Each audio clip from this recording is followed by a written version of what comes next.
Welcome to our channel, your gateway to the most spine-chilling tales and unnerving true stories. Today, we present a true story, the lost caravan of the Sahara. In the heart of Paris, a city known for its romantic allure and timeless beauty, a group of intrepid explorers gather in the modest yet cozy apartment of Captain Jacques de la Croix.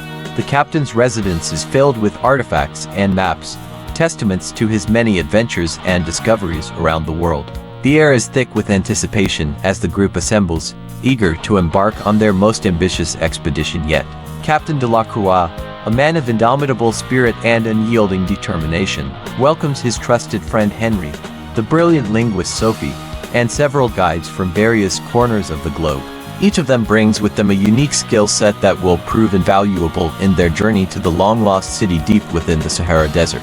As the explorers exchange greetings and stories of their past exploits, they begin to make preparations for the arduous journey that lies ahead.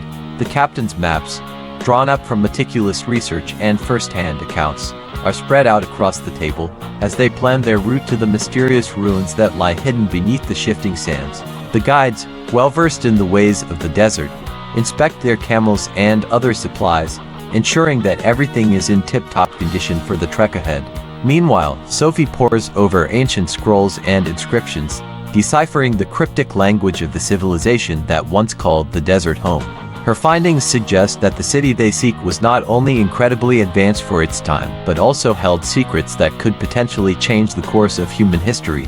As she translates more and more of the texts, the group becomes increasingly fascinated by the possibilities that lie in wait for them. Finally, after weeks of planning and preparation, the day arrives.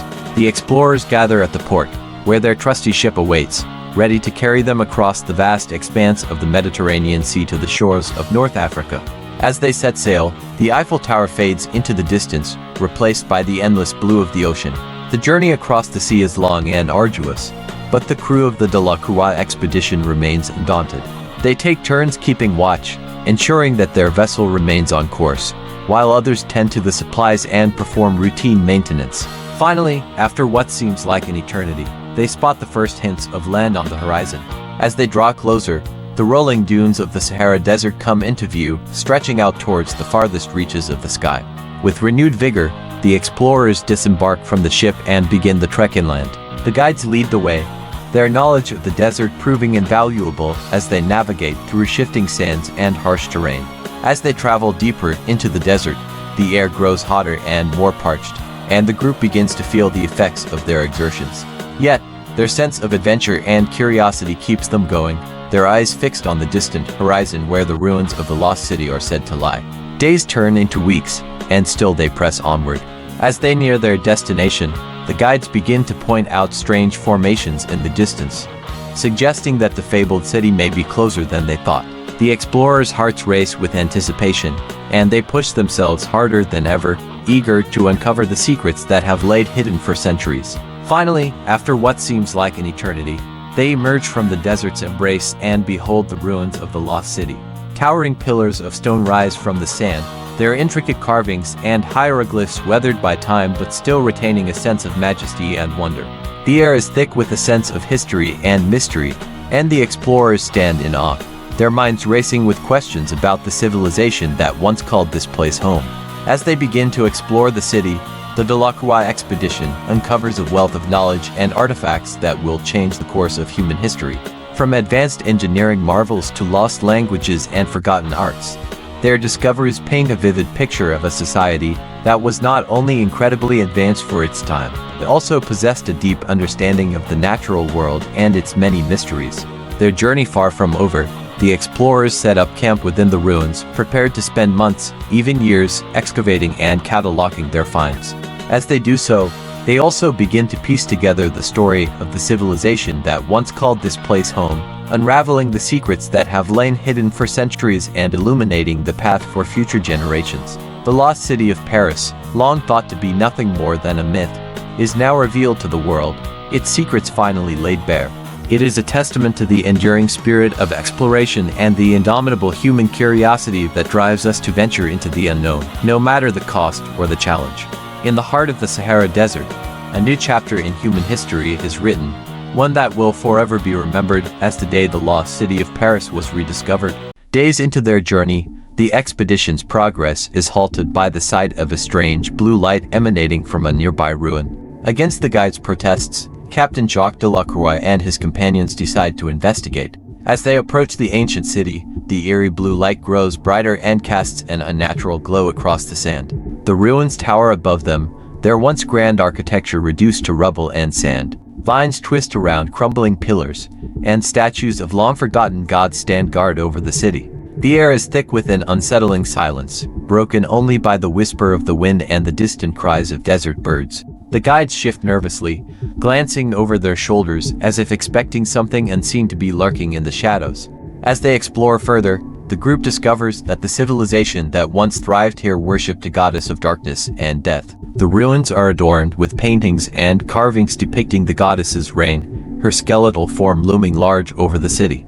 The guides grow increasingly unsettled, warning that they have disturbed something evil. Their unease is confirmed when one of the guides, a seasoned desert traveler, is suddenly attacked by an unseen force and disappears into the night. Henry, the expedition's historian, studies the ancient artifacts they find scattered amongst the ruins. These markings indicate that the goddess they worshipped was known as Nut-Nor, he says, translating the inscriptions. It seems that their culture was obsessed with death and the afterlife. They believed that by worshipping Nut-Nor, they could achieve eternal life in the darkness. Sophie, the linguist, examines a crumbling scroll.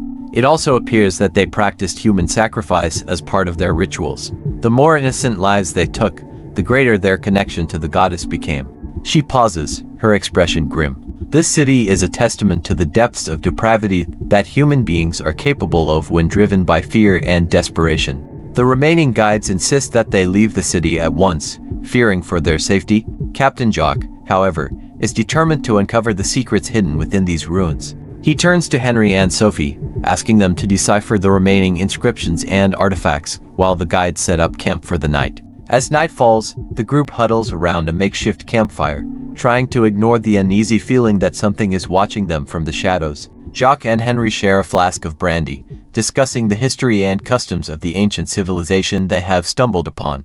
Sophie, lost in thought, studies the stars above them, wondering if the goddess they worship truly exists and what kind of power she still wields. The guides, meanwhile, whisper to each other in hushed tones, casting fearful glances at the ruins. They believe that by disturbing the city, they have awoken something ancient and malevolent. As the hours pass, the air grows colder and a chill settles over the group. The wind picks up, whistling through the ruins and carrying with it an eerie howl that sounds distinctly like human laughter. Suddenly, one of the guides screams in terror and falls to the ground, clutching at his throat. Blood pours from his mouth as he convulses, his eyes rolling back in his head. Before anyone can react, he dies, his lifeless body twitching once before going still.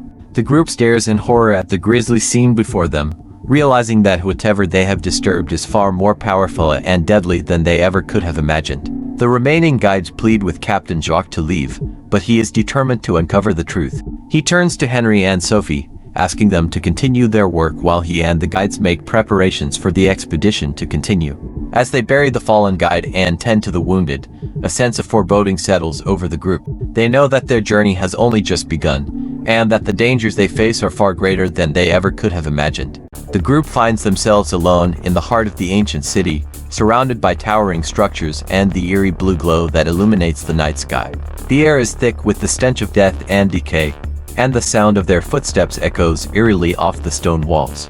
As they continue to explore, they discover that the city is divided into several districts, each with its own unique architecture and design. In the center of the city lies a massive temple, its walls adorned with intricate carvings and paintings that depict the rise and fall of the civilization that once thrived here. The temple is surrounded by a moat, and a series of bridges lead across it. The bridges are guarded by statues of mythical creatures, their stone eyes glowing a sinister red. As they approach the temple, the group begins to feel a sense of dread creeping over them. Sophie, the linguist, takes the lead and begins deciphering the ancient inscriptions on the temple walls. She discovers that the civilization was ruled by a series of kings, each more powerful and ruthless than the last. The final king, driven to madness by visions of destruction and doom, ordered the construction of a massive machine that would harness the power of the stars and grant him control over life and death itself. However, before the machine could be completed, the king was overthrown by his own people, who sealed the city and its secrets away, dooming their civilization to an eternal sleep. As Sophie translates the inscriptions, Jacques and Henry make their way deeper into the temple, following a series of cryptic clues left by the king before he died. They find themselves in a hidden chamber, surrounded by strange devices and arcane symbols. In the center of the room, they discover the remains of the king himself, his body twisted and mutated beyond recognition. As they examine the devices, they realize that the machine is almost complete, and that it is drawing power from the very heart of the city, preparing to awaken. With time running out, the group must decide how to stop the machine from completing its activation. They can destroy it, but that might cause the city to collapse, burying them all beneath tons of rubble. Or they can attempt to dismantle it, draining its power and rendering it harmless. The choice is not an easy one, and the consequences of either action could be disastrous. As they debate their options, the air in the chamber begins to grow thick with a sinister energy, and the statues that guard the bridges outside the temple come to life, their red eyes glowing brighter and brighter. The group realizes that they have unwittingly set off a series of alarms, alerting whatever dark forces still lurk within the city. They must act quickly, for their very survival now hangs in the balance. The deeper they delved into the ruins, the more apparent it became that the city was built around a vast underground lake. The water, reflecting the eerie blue light emanating from countless crystals embedded in the walls, created a surreal, ethereal atmosphere. As they navigated the subterranean labyrinth, the group noticed that the hieroglyphs on the walls seemed to change, becoming more elaborate and arcane. Suddenly, they stumbled upon a gigantic, ornate door, inlaid with precious gems and adorned with intricate carvings. Henry, the group's historian, identified it as the final resting place of the city's king and the key to breaking the curse. With a shaking hand, Sophie began to decipher the ancient inscriptions surrounding the door, eventually revealing a combination of symbols and words that, when spoken aloud in unison, would unlock the door. As they spoke the words, the door groaned and creaked, slowly swinging open to reveal a dimly lit chamber beyond. Inside, they found the mummified remains of the king, his body intertwined with the remnants of an ancient artifact. As they carefully removed the artifact, they felt a surge of power course through them, washing away the sense of dread and paranoia that had been plaguing them for days. The king's spirit, freed from its eternal torment, thanked them for releasing him and offered them a choice: to take his place in the afterlife or to remain in the world of the living, forever bound to the city and its fate. After much discussion, the group decided that they wanted to help the people of the city, and so they chose to remain. The king, touched by their selflessness, bestowed upon them a portion of his power, granting them the ability to communicate with the spirits of the dead and to sense the presence of evil. With the curse now broken, the city began to return to its former glory, and the people, freed from the fear that had plagued them for generations, welcomed the adventurers as heroes. Jacques, now the city's new leader, worked tirelessly alongside his friends to rebuild the ruins and restore the ancient culture. As for the artifact they had discovered, it was placed in a specially built museum, where it served as a testament to the city's incredible history and the adventurers who had saved it. Every day, they would gather in the museum, surrounded by the artifacts and relics of a civilization long past, and share stories of their journey, of the king and his curse, and of the incredible bond that had been forged between them in the face of adversity. And as they told these stories, the legend of the lost city of light grew ever larger, inspiring countless others to embark on their own epic adventures and uncover the mysteries that lay hidden within the vast, untamed wilderness of the desert.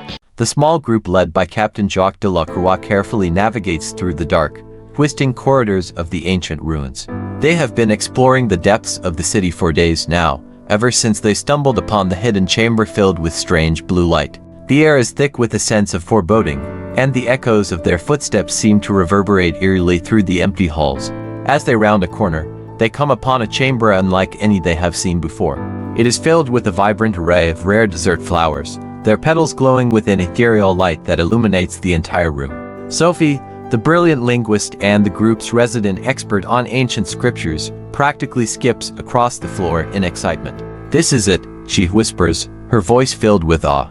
"These flowers are the key to breaking the curse." She begins to collect the flowers, carefully plucking them from their delicate stems and placing them into a small leather pouch.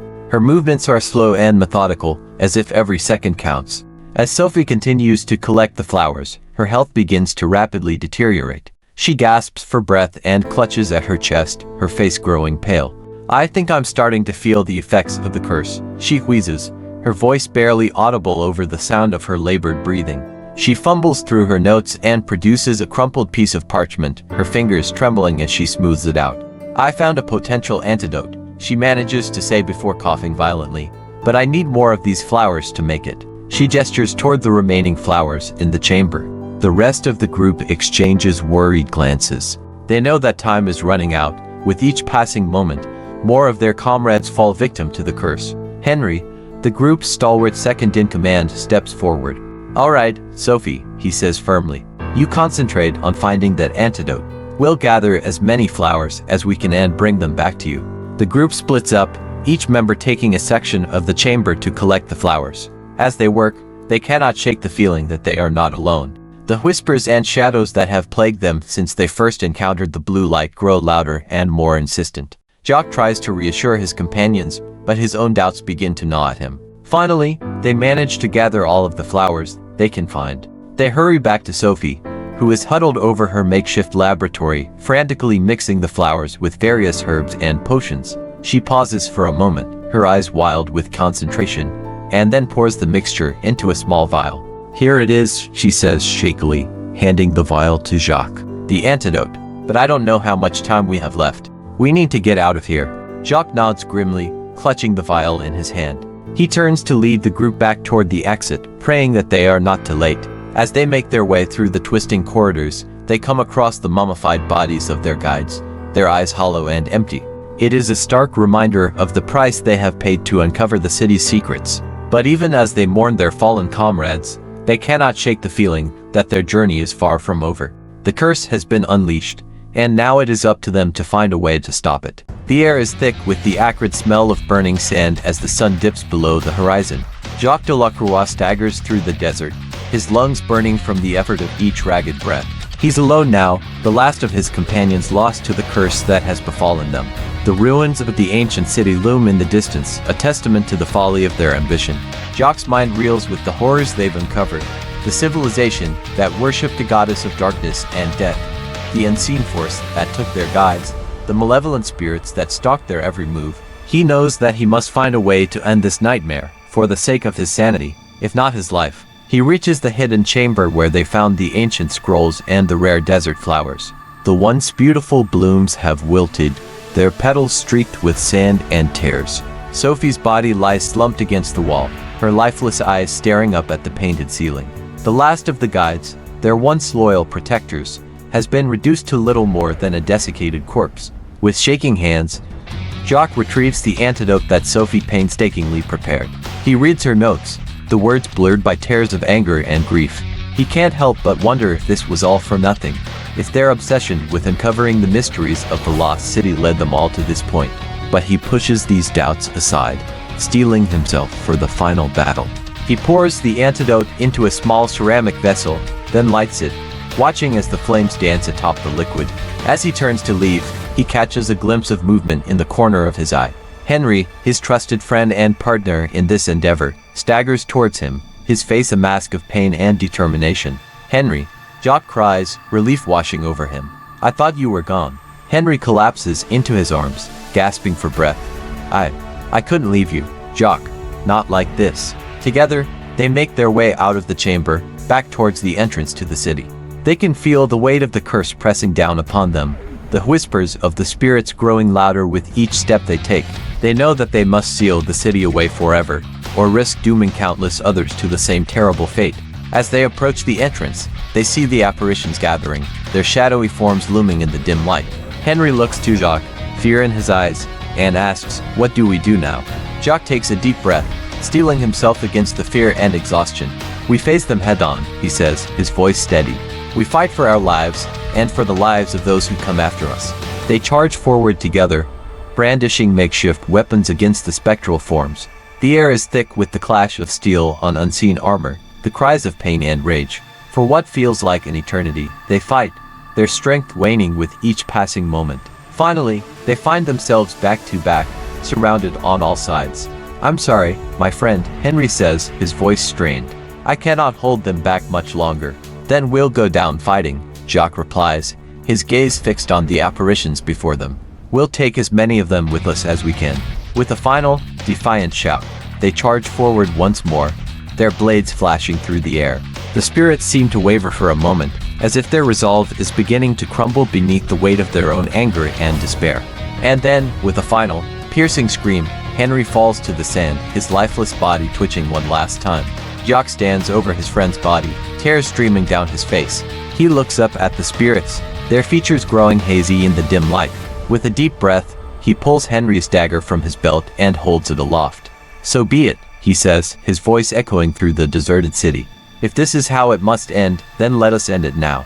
He charges forward, his heart as cold and hard as the desert sand beneath his feet. The spirits howl in anger and fear, but he presses on, his body numb to pain and fatigue. With every strike of his blade, with every blow that finds its target, he feels a tiny piece of the curse break apart, shatter into 1,000 fragments. And then, at last, it is over. The spirits dissipate into the air, their anger and despair replaced by a quiet resignation. The desert air grows still, the acrid smell of burning sand replaced by the gentle breeze that carries the promise of a new dawn. Jacques stands in the center of the ancient city, his chest heaving with exhaustion. Around him, the ruins stretch out, their crumbling walls and weathered statues a testament to the cycle of life and death, of triumph and tragedy. He looks down at Henry's body, still twitching in the sand, and knows that he has lost not only his friend, but also a part of himself. But he also knows that they have won. They have saved countless others from the fate that befell them, and in doing so, they have ensured that the darkness will never again consume the world. With a final, shuddering breath, Jacques de la Croix collapses to the sand, his body at last giving into the weight of grief and exhaustion. He closes his eyes, feeling the warmth of the desert sun on his face, and for the first time in days, he allows himself a small, faint glimmer of hope. Perhaps, he thinks, there is a future for him, after all. Perhaps there is a world beyond the shadows of the past, a world where he can find peace and redemption. For now, though, he will rest. He will let the desert take him, and in time, he will be as one with the sand and the stars. And perhaps, just perhaps, one day, the curse will be truly broken, and the light of hope will shine once more upon the world. The bustling city was abuzz with excitement as word spread of Captain Jacques de la Croix's expedition to uncover the long-lost city hidden deep within the Sahara Desert. Adventurers from near and far flocked to his home, eager to join the journey and unravel the mysteries of the ancient civilization that had once thrived there. Captain Jacques de la Croix, a man of impeccable reputation and unwavering determination, stood in his study, surrounded by maps and artifacts from the ancient civilization.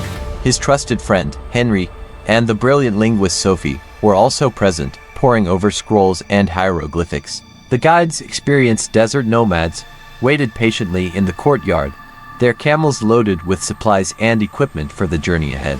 As the sun dipped below the horizon, Captain Jacques addressed the group. "Men, women, we are about to embark on a journey that will go down in history. The city we seek has remained hidden for centuries, its secrets waiting to be uncovered. But I must warn you, the dangers that lie ahead are great, and we may not all return. Are you prepared to face whatever awaits us in the heart of the desert?" There was a moment of silence before a chorus of affirmative replies echoed through the courtyard. The guides mounted their camels, and the expedition set off into the unforgiving desert. Days turned into weeks as they navigated the endless dunes, tracking the coordinates from the ancient maps. One fateful night, the group stumbled upon a strange blue light flickering in the distance. Their guides, who had grown increasingly uneasy about the journey, begged Captain Jacques to turn back. But the captain, driven by a relentless curiosity, insisted on investigating. As they drew closer, they realized the light was emanating from a ruined city, half buried in the shifting sands. The guides grew even more fearful, warning that the city was sacred ground and that disturbing it would bring a terrible curse upon them all. But Captain Jacques was undeterred. "We have come too far, my friends. We cannot turn back now. We must uncover the truth behind this place." With a heavy heart, the guides led the expedition into the city, their feet sinking into the soft sand. The ruins loomed large around them, towering structures carved from the very rock of the desert. The blue light flickered eerily in the darkness, casting strange shadows on the crumbling walls. As they explored further, they discovered ancient hieroglyphs depicting a civilization that had worshipped a goddess of darkness and death. The guides grew increasingly unsettled, whispering among themselves about ancient curses and vengeful spirits. Suddenly, one of the guides let out a blood-curdling scream. Before anyone could react, he was dragged away into the darkness, his cries cut short by the howling wind.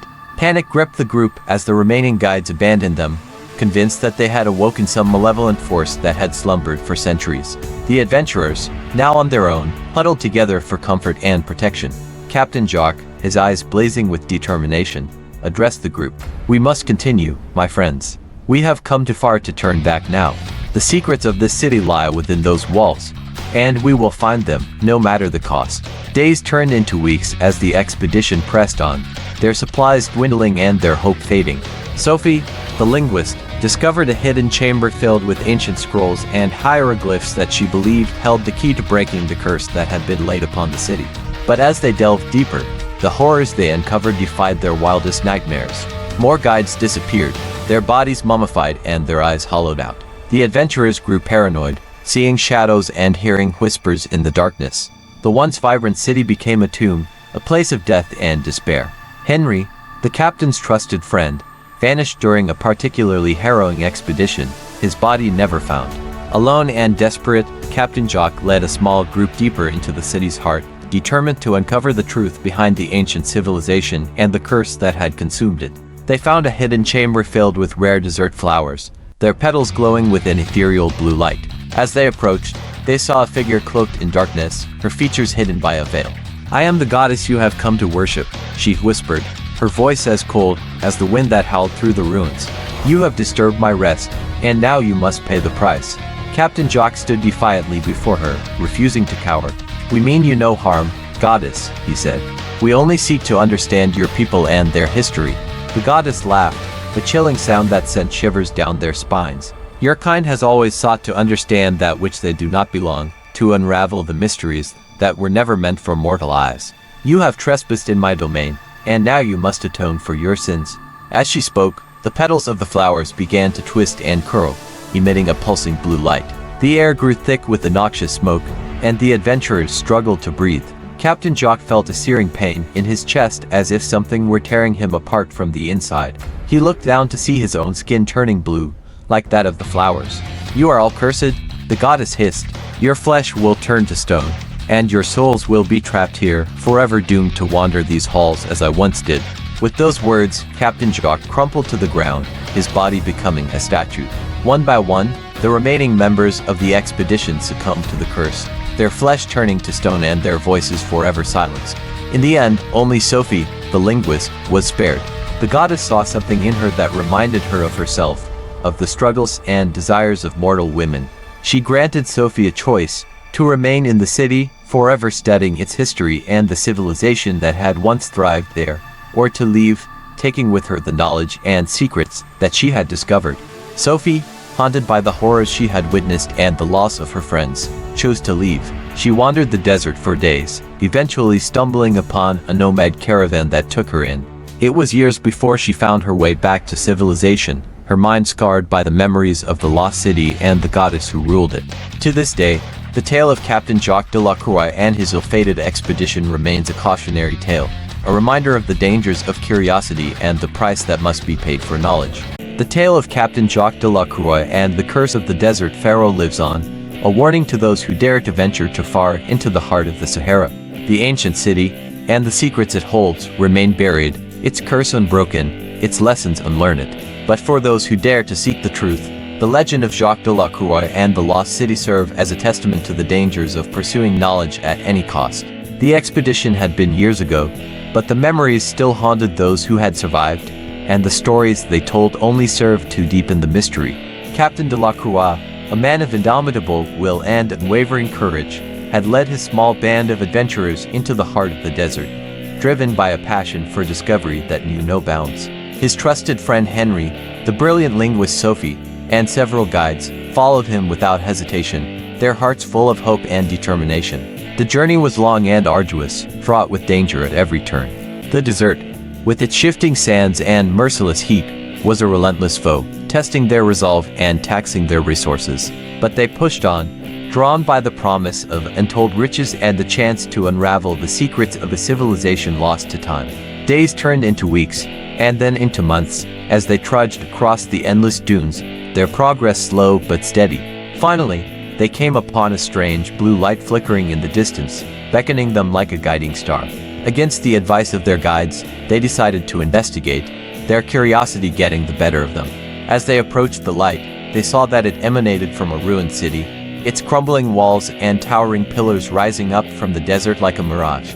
The guides grew more uneasy with each passing step. Whispering among themselves in hushed tones, they knew that this place was sacred, that it was a resting place for the spirits of the dead, and that they were treading on hallowed ground. But Captain de la Croix was not one to be deterred by superstition and fear. He led his men into the heart of the city, his eyes wide with wonder and his heart racing with excitement. They explored the ancient streets, uncovering treasures beyond their wildest dreams. Golden statues, jeweled crowns, and scrolls written in a language long forgotten. As they delved deeper, they began to understand the true nature of the civilization that had once thrived there. It was a culture obsessed with death and darkness, worshipping a goddess of destruction who ruled over them with an iron fist. The guides grew more and more uneasy, their whispers turning to outright pleas for caution. But Captain de la Croix paid them no heed. One night, as they camped in the city, one of the guides disappeared without a trace. The others, their superstitions now running rampant, insisted that he had been taken by the vengeful spirits that haunted the place. They abandoned the expedition, leaving Captain de la Croix and his remaining companions alone in the city, determined to uncover its secrets. Weeks turned into months, and the once bustling city became a tomb, its silence broken only by the whispering of the wind and the rustling of the sand. The remaining members of the expedition grew increasingly paranoid, their sanity beginning to fray at the edges. They began to see things in the shadows, to hear whispers in the darkness. Finally, they found what they had been searching for, a hidden chamber, its walls covered in ancient hieroglyphs that seemed to speak of a great curse, one that had been placed upon the city by its rulers, dooming it to eternal damnation. They also discovered that the blue light they had seen from afar had been a trap, meant to lure them deeper into the heart of the city's darkness. As they continued to explore, more guides died mysteriously, their bodies mummified and their eyes hollowed out. Sophie, the linguist, found a set of ancient scrolls that she believed held the key to breaking the curse. But even as she translated them, the others began to lose faith, their minds consumed by the horrors they had witnessed. In the end, it was only Captain de la Croix and Henry who remained, their determination unwavering even in the face of certain doom. They delved deeper, uncovering the final secret of the city, a hidden chamber containing a great idol, its eyes glowing with an unearthly light. As they approached it, they felt a sense of overwhelming dread wash over them, and they knew that they had reached the heart of the curse. With a final, desperate act, Captain de la Croix destroyed the idol, shattering it into 1,000 pieces. As the last rays of light faded from its eyes, the blue light that had once guided them to the city vanished, and silence descended once more. They emerged from the chamber, blinking in the harsh sunlight, their minds reeling from what they had witnessed. But it was too late. The curse had already taken its toll. One by one, they began to die, their bodies wasting away before their eyes. Even as they lay dying, they could feel the weight of the curse pressing down upon them, a reminder of the price they had paid for their curiosity. The tale of Captain Jacques de la Croix and the curse of the desert pharaoh lives on, a warning to those who dare to venture too far into the heart of the Sahara. The ancient city, and the secrets it holds, remain buried, its curse unbroken, its lessons unlearned. But for those who dare to seek the truth, the legend of Jacques de la Croix and the lost city serve as a testament to the dangers of pursuing knowledge at any cost. Thank you so much for joining me on this cinematic journey. If you enjoyed this video and want to see more like it, don't forget to hit that like button and subscribe to my channel. Have you experienced a spine-chilling horror that left you trembling? Share your terrifying tale with us by emailing nightmarenetwork@hotmail.com, and we'd be thrilled to feature it on our platform. Until next time, happy movie watching.